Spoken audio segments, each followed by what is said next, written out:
Currently, 55 million people across the world are living with dementia, and it's these individuals and their families that motivate me in my research. And they're living with this devastating disease on a day-to-day basis. And I'm really keen to learn more about dementia and the different types, but also one day develop treatments for this devastating disease. Schizophrenia is a mental disorder that affects 1 in 100 people and can have very distressing symptoms such as hallucinations and delusions.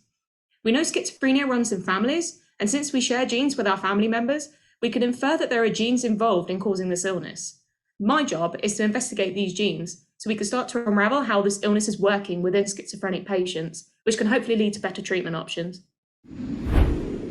So my research area is urinary tract infections, which is quite a relatable issue for a lot of people, even if sort of at best you're talking a few days of discomfort, at worst life-threatening infections, and they can just disrupt your whole life. So for me, the motivation is really there to try and do research that's going to potentially help a wide range of people and lead to better treatments and improve the situation for a lot of people who currently suffer in many different ways.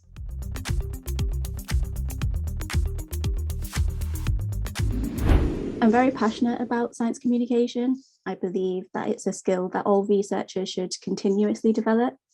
But I also don't think of myself as someone who writes particularly well.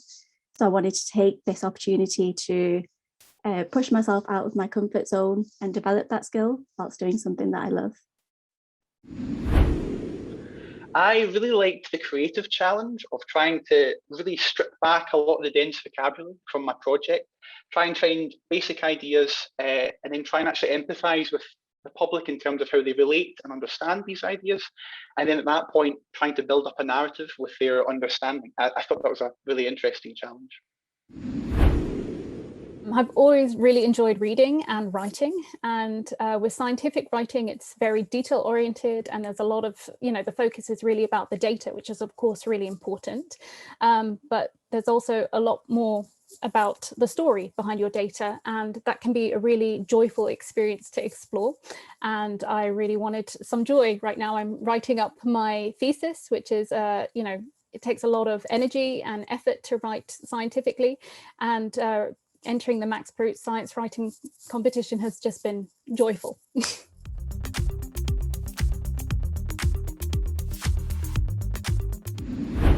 Just how difficult it can be as a researcher to switch from that more academic style of writing to one that's more suited to the general public.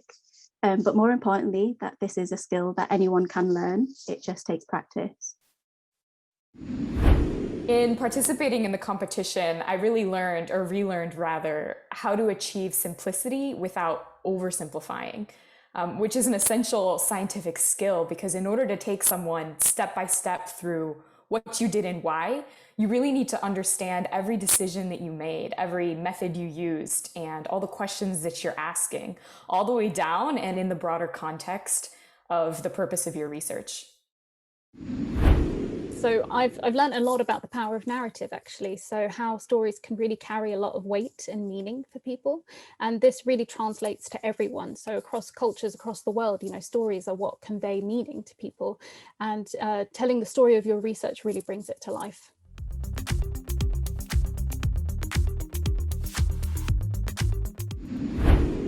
As scientists, I believe we have an obligation to keep the public informed about our work in a way that's accessible and transparent. I think that's especially true now more than ever, living in the age of the internet where there's so much misinformation. I think as scientists, we need to provide clarity by effective communication of our research. As scientists, we are very privileged to have the opportunities that we do to perform our research. And because of this, I believe that we have a social responsibility to make our research not only as accessible as possible to the public, to foster learning and to create more conversations about our work, but even more so for it to be communicated as accurately as possible to prevent the spread of science miscommunication in the media. I think that more than anything, the COVID-19 pandemic has shown how important it is for the general public to have a basic understanding of scientific research and trust in the scientists that do that research. I think that the only way to create that relationship is to engage and inform the public on what we are doing and why it is important.